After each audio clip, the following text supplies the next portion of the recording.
पिछले 2-3 दिनों से बहुत सारे लोगों के मेल आ रहे थे और मैं इस कहानी को इसलिए नहीं सुना पा रहा था, बल्कि इसको कहानी कहना भी ठीक नहीं होगा, क्योंकि बहुत सारी चीज़ें साफ़ नहीं थी, क्लियर नहीं थी। लेकिन कल शाम होते-होते तमाम चीज़ें साफ़ हो गई, क्लियर हो गई और आज तो खैर सब कुछ खुलासा हो गया। कहानी उत्तराखंड की एक 19 साल की लड़की की है। एक बेहद अफ़सोसनाक कहानी, जिसने न सिर्फ़ उत्तराखंड के लोगों को, बल्कि देश में जिसने भी सुना है झकझोर कर रख दिया है।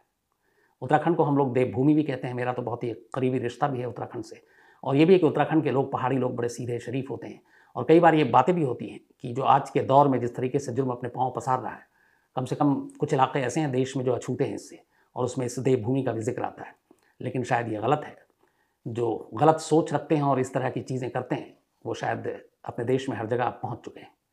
और ये कहानी ऐसी एक कहानी है जिसमें कैसे एक ताकतवर मंत्री का बेटा, एक मासूम लड़की जो भी अपना करियर शुरू करने जा रही थी, बड़े सारे उसके सपने थे और उसकी ज़िंदगी और सपने पहले ही सब कुछ एक तरह से टूट गया, बिखर गया, रुक गए।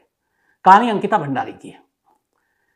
कहानी कुछ यूँ है कि अंकिता भंडारी उत्तराखंड के पौड़ी इलाके की, उत्तराखंड में आप जानते हैं 2 जगह है, एक पौड़ी और एक गढ़वाल, उसी में बाकी तमाम इलाका सिमटे हुए हैं।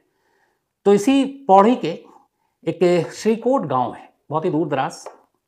उत्तराखंड के ज़्यादातर दूर-दराज़ के गाँव बड़े पिछड़े हुए भी हैं, बड़ी मुश्किल भरी ज़िंदगी होती है इनकी। तो इसी श्रीकोट गाँव में पैदा हुई 19 साल की जो अब हो गई अंकिता भंडारी। एक साधारण परिवार, लोअर मिडिल क्लास आप कह सकते हैं, लेकिन बचपन से पढ़ाई-लिखाई में तेज़, सपने भी बड़े थे। 12वीं तक उसने पढ़ाई की और 12वीं के बाद अब ये था कि कॉलेज जाना और क्या कोर्स करना है। तो अंकिता का शौक था होटल मैनेजमेंट का कोर्स करना। माँ-बाप ने उसकी इस ख्वाहिश को पूरी की और उसे होटल मैनेजमेंट का काम, जो कोर्स था, वो करवाया। अब 12th के बाद 1 साल का होटल मैनेजमेंट का कोर्स डिप्लोमा किया। इसी दौरान में फिर वो आगे कुछ करती, तब तक कोरोना ने देश में दस्तक दे दी। कोरोना का असर उत्तराखंड के लोगों पर भी पड़ा। तमाम स्कूल, कॉलेजेस, यूनिवर्सिटी, इंस्टीट्यूट जितने थे सब बंद हो गए। वर्क फ्रॉम होम शुरू हो गया, घर से ही क्लासेस लगने लगी। ऐसे में बहुत सारी मुश्किलें भी आई। उत्तराखंड खासतौर पर टूरिज़्म के ऊपर भी डिपेंडेंट है, तो टूरिज़्म पे भी बहुत असर पड़ा।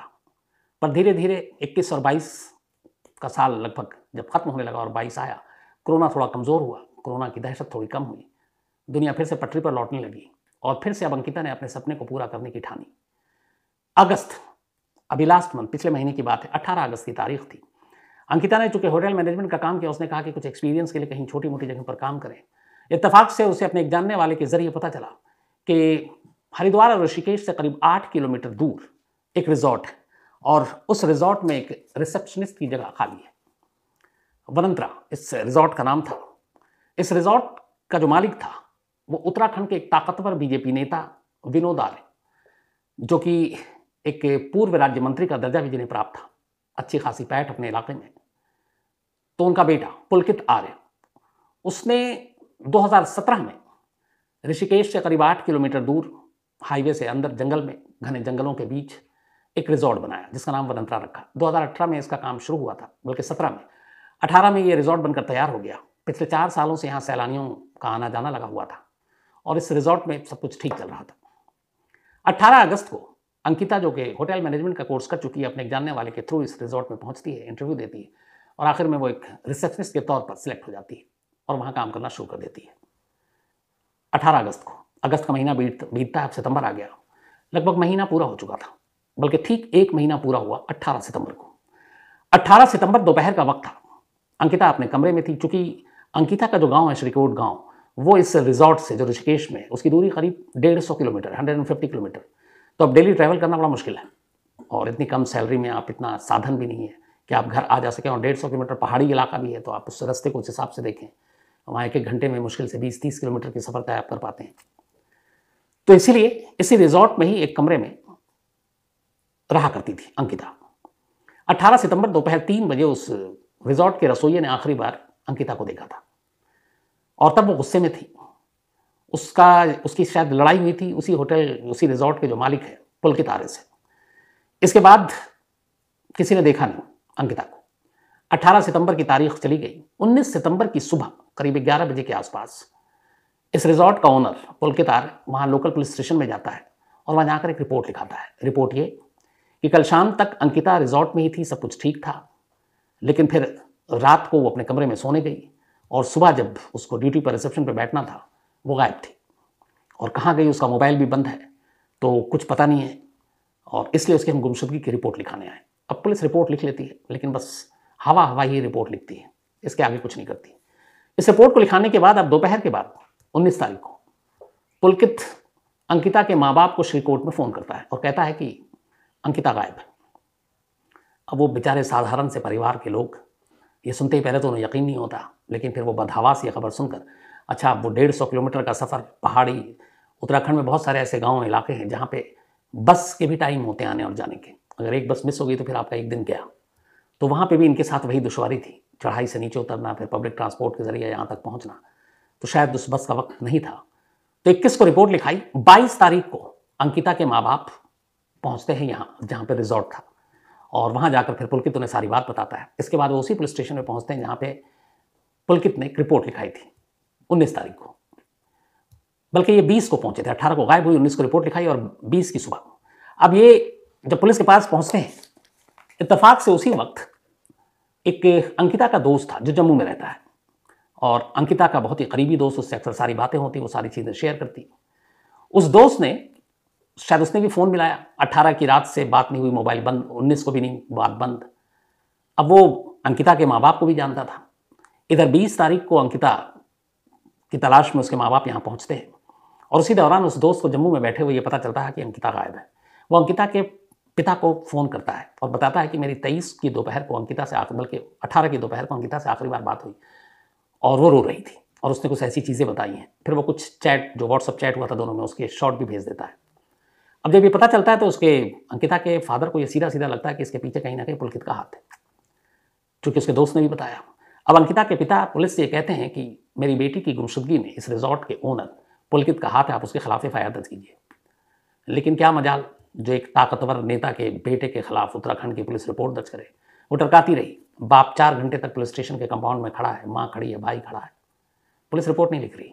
इस दौरान भी ये चीज़ें वहाँ सोशल मीडिया, लोकल जो वहाँ के एमएलए, उन लोगों ने मुद्दा उठाया, तो अब नेताजी के बेटे का नाम आया। नेताजी थाने पहुँच गए, थाने पहुँचे और इधर माँ बाप अंकिता के खड़े हुए, पुलिस पूछ नहीं रही, रिपोर्ट लिखना दूर की बात है। और उधर आरोपी का पिता जब थाने पहुँचता है तो पुलिस वाले उसके लिए स्पेशल चाय मंगाते हैं, पिलाते हैं, कुर्सी देते हैं, बैठाते हैं, नेताजी की आवभगत करते हैं। अब ये सारी चीज़ें वहाँ के लोकल लोगों के सामने हो रही। उन्हें गुस्सा आता है कि एक लड़की गायब है, उसका माँ बाप उसके यहाँ है, परेशान है, बुरा हाल है, और पुलिस ढूंढने की बजाय, यहाँ तक रिपोर्ट लिखने की बजाय, जिनके ऊपर शक है उनके रिश्तेदारों की खातिर में लगी हुई है। खैर, माँ बाप नाउमीद हुए पुलिस से। इसके बाद वो लोग, कोई मशवरा देता है कि आप डीएम साहब के पास जाइए, शायद वो मदद करें। अब माँ बाप इलाके के उस रीजन के डीएम के पास पहुँचते हैं। वहाँ जाकर वो बताते हैं हमारी बेटी ऐसे ऐसे खो गई है, गुमशुदगी की रिपोर्ट है, लेकिन मुझे मालूम है जिस रिजॉर्ट में काम करती है उसका मालिक कहीं ना कहीं उसकी गुमशुदगी के पीछे है। डीएम को भी लगता है कि ये मामला थोड़ा सा संवेदनशील है। इसी के बाद वो पुलिस को हुक्म देते हैं कि फ़ौरन इस मामले में कार्रवाई की जाए। डीएम साहब के कहने के बाद अब इनके पिता पुलिस स्टेशन जाते हैं, और आखिरकार 22 तारीख को एक मुकदमा दर्ज होता है, और उस मुकदमे में अंकिता के पिता बाकायदा पुलकित का नाम लिखाते हैं। लेकिन एफआईआर दर्ज हुई, कार्रवाई कुछ नहीं। अभी तक सोशल मीडिया भी एक्टिव है। अब 23 तारीख आ गई, 23 सितंबर की तारीख। 23 को आखिरकार अब ये जब मामला उठा और कुछ नेशनल मीडिया में भी ये खबरें आने लगी, तो फिर हंगामा हुआ। इसके बाद मजबूरन, बल्कि इसे मजबूरन ही कहेंगे, उत्तराखंड पुलिस ने पुलकित आर्य को गिरफ्तार कर लिया, अंकिता की गुमशुदगी के पीछे हाथ होने के इल्ज़ाम में। गिरफ्तार करने के बाद अब उससे पूछताछ हुई। जब उससे पूछताछ हुई तो ऑलरेडी जो रिजॉर्ट का मैनेजर था वो भी 18 से, बल्कि 19 से भागा हुआ था उसे भी पकड़ा। एक और स्टाफ था वो भी भागा हुआ था, उसे भी पकड़ा। अब 3 लोग उत्तराखंड पुलिस के पास थे, रिजॉर्ट का मालिक, मैनेजर और एक स्टाफ। इन तीनों से लंबी पूछताछ हुई। जब सख्ती से पूछताछ हुई तो 23 तारीख की शाम होते होते एक बेहद ही अफसोसनाक खबर सामने आई।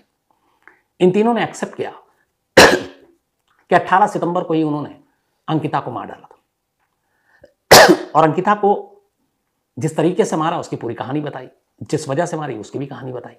तो तीनों आरोपी पुलिस के सामने इकरार जुर्म कर चुके थे, लेकिन वो आधी कहानी सुना रहे थे, और वो भी 18 सितंबर की कहानी।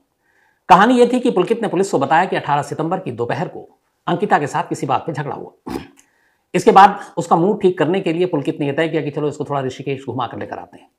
इसी के बाद एक स्कूटी और एक बाइक पर 4 लोग, अंकिता, पुलकित, उसका मैनेजर और एक स्टाफ, ये चारों, 2 लोग स्कूटी पर बैठते हैं, 2 बाइक पर, और ये ऋषिकेश उस रिजॉर्ट से करीब 8 किलोमीटर दूर एक चीला बैराज है, वहाँ पर पहुँचते हैं।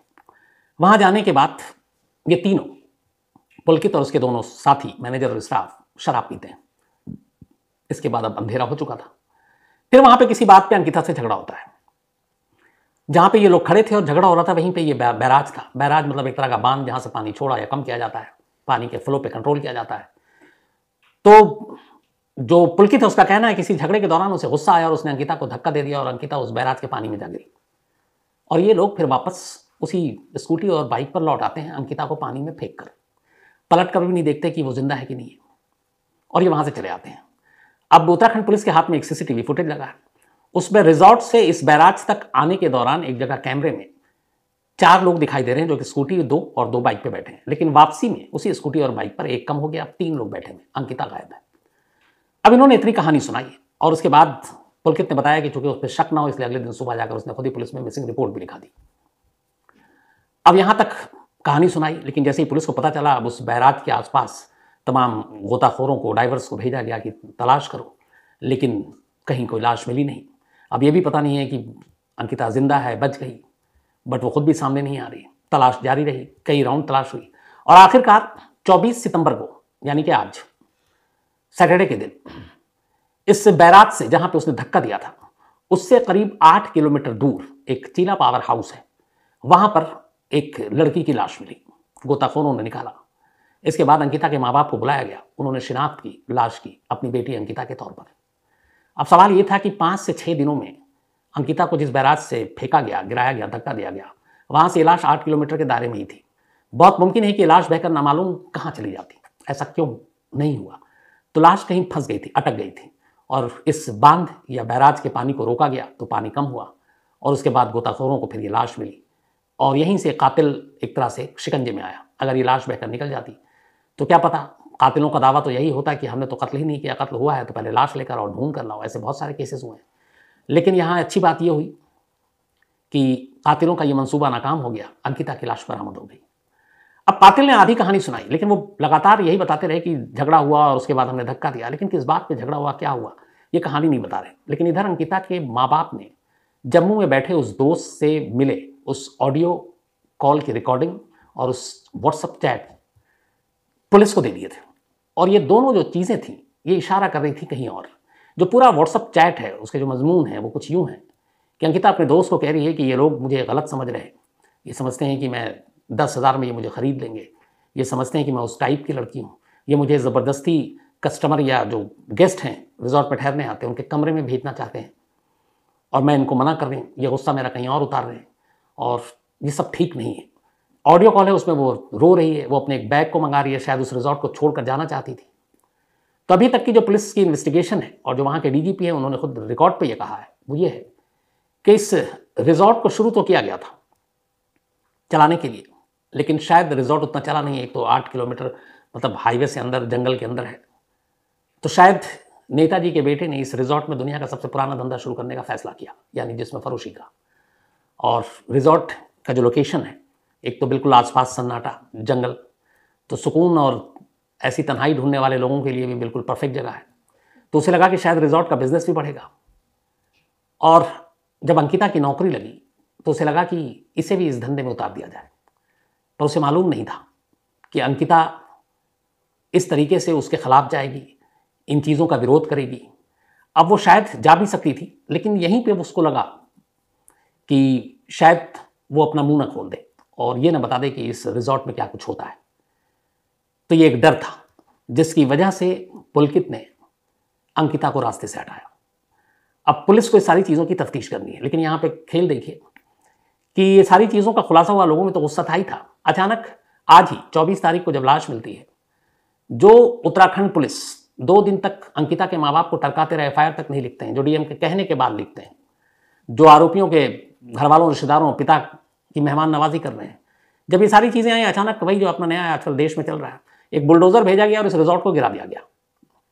अब यहाँ पे बेवकूफ़ी ये हुई है कि एक तरफ स्टेट के डीजीपी कह रहे हैं कि इस रिजॉर्ट में इस तरह का धंधा हुआ करता था और ये रिजॉर्ट कहीं ना कहीं इस सारी चीज़ों का, उसके अंदर बहुत सारे सबूत होंगे। अगर उस रिजॉर्ट के अंदर आप प्रोस्टिट्यूशन करा रहे हैं या कुछ और करा रहे हैं तो कुछ ना कुछ एविडेंस तो मिलेंगे। क्राइम सीन पर पुलिस गई तक नहीं, रिजॉर्ट यहीं खाली था पिछले 3 दिनों से भी। उसके बाद जब बुलडोजर चलाया गया तब भी कुछ नहीं, न फॉरेंसिक टीम ने विजिट किया, न पुलिस की टीम ने वहाँ विजिट करने की जहमत उठाई। और एक जहाँ से बहुत सारे आप एविडेंस कलेक्ट कर सकते थे, सबूत, उसको बिना पुलिस की तफ्तीश के ही बुलडोज़र चलाकर गिरा दिया ताकि ये मैसेज जाए कि देखो हम कितना अच्छा काम कर रहे हैं। और ये बेवकूफ़ी का काम था। कम से कम पहले उस रिज़ॉर्ट की निगरानी होनी चाहिए, वहाँ से सारे फॉरेंसिक एविडेंस कलेक्ट करने चाहिए, जो सबूत है वो हासिल करने चाहिए, उसके बाद बेशक आप उसको मोटिवेट कर देते। ऐसा किया नहीं। अब सफाई ये दी है उत्तराखंड सरकार ने कि रिज़ॉर्ट इलीगल बना हुआ था, गैर कानूनी, इसलिए हमने गिराया। अब यहाँ पे भी सवाल है, 5 साल पहले ये बनना शुरू हुआ, 4 साल से ये रनिंग में था, 4 साल से यहाँ लोग सैलानी आकर ठहर रहे थे, 4 साल तक आपको पता ही नहीं चला कि ये कितना बड़ा ढांचा खड़ा हुआ है, कितना बड़ा रिज़ॉर्ट है, और आप उसको गिरा नहीं सकते हैं। अब जब ये क्राइम हुआ तो आपने आनंद फानंद में उसे गिरा दिया, तो यहाँ पे भी शक और सवाल खड़े होते हैं। हालांकि जो उत्तराखंड बीजेपी पार्टी है उसने इस पुलकित के पिता और उसका एक भाई है, उन दोनों को पार्टी से निकाल दिया है। और ये पुलकित शुरू से ही थोड़ा सा आपराधिक प्रवृत्ति का लड़का रहा है। जब कोरोना का टाइम था तब कहते हैं, आपको अमरमणि त्रिपाठी याद हो, मधुमिता शुक्ला हत्याकांड के वजह से यूपी के ये भी एक मंत्री रहे दबंग, जेल में लंबे टाइम तक। तो कहते हैं कि उस कोरोना काल में जब आने जाने पे लोगों की पाबंदी थी, तब ये उत्तराखंड की वादियों में घुमाने वाला यही था पुलकित। तो ऐसे कई सारे रिकॉर्ड रहे। लेकिन कुल मिलाकर अफसोसनाक ये है कि एक उत्तराखंड की ही बेटी जो करीब 5 दिन तक गायब रही, उत्तराखंड पुलिस ने जहमत नहीं उठाई वक्त पे रहते हुए कार्रवाई करने की, और माँ बाप चीख चीख कर कह रहे हैं कि उसकी बेटी की गुमशुदगी के पीछे कौन है, उसके साथ क्या हो सकता है, लेकिन कुछ नहीं हुआ। वो तो सोशल मीडिया की आजकल ताकत है, नेशनल मीडिया देर से ही लेकिन कूदी, तो जाकर एक दबाव बना, प्रेशर बना, और उसके बाद ये गिरफ्तारी हुई, FIR दर्ज हुई। लेकिन अभी भी ये मामला खत्म नहीं हुआ है, क्योंकि ये याद रखिए कि जिस शख्स को पुलिस ने पकड़ा है वो एक ताकतवर शख्स का बेटा है, जिसकी उत्तराखंड में अच्छी खासी पैठ है। अब हम मीडिया वालों की भी एक आदत होती है कि हम लोग जब कोई खबर होती है तो खूब शोर करते हैं, लगातार दिखाते हैं, लेकिन जैसे ही धीरे धीरे वक्त बीतता हम उसको भूलते जाते हैं। और उसी भूलने की वजह से कई ऐसी कहानियां हैं जो कब पलट जाती हैं किसी को पता ही नहीं चलता। तो अभी तो मामला गर्म है, सब कुछ हो रहा है, सभी मुख्यमंत्री कह रहे हैं हम कड़ी कार्रवाई करेंगे, DGP कह रहे हैं हम नहीं छोड़ेंगे, पिता कह रहा है आरोपी का कि जो सज़ा होनी चाहिए मिलनी चाहिए मिले। लेकिन केस की जब जांच होगी और जब चार्जशीट दाखिल होगी तब असली नीयत और चीज़ें समझ में आएंगी कि क्या इतना ठोस एविडेंस और इतनी सॉलिड चीज़ें पुलिस अपनी इन्वेस्टिगेशन में अदालत तक ले जाएगी जिससे इन लोगों को कड़ी सज़ा दिलाई जा सके, या फिर इसके लूपहोल्स को पकड़ करके इसे इतना हल्का कर दिया जाएगा कि सब आसानी से बरी हो जाएंगे और किसी को भनक भी नहीं लगेगी, किसी को पता भी नहीं चलेगा कि अंकिता भंडारी के कातिलों का हुआ क्या। तो ऐसा होना नहीं चाहिए, और इसलिए ज़रूरी है कि ऐसे केस पे बारीक से बारीक लोगों की नज़रें होनी चाहिए। तो एक नहायत ही अफसोसनाक ये वारदात, जो एक 19 साल की लड़की, जो शुरू में मैंने कहा जिसने अपनी ज़िंदगी के अभी सपने देखे थे, एक शुरुआत की थी, माँ बाप को कितनी उम्मीदें थी, वो उत्तराखंड से निकलकर होटल मैनेजमेंट और होटल के इस बिज़नेस में अलग अलग बड़े बड़े आलीशान होटलों में काम करने का ख्वाब देख रही थी। बट ये सब कुछ अधूरा रह गया क्योंकि कुछ लोग गलत चीज़ों, गलत रास्तों पे चले थे और वो उसे भी गलत रास्ते पर ले जाने की कोशिश कर रहे थे। तो आज कहानी में इतना ही।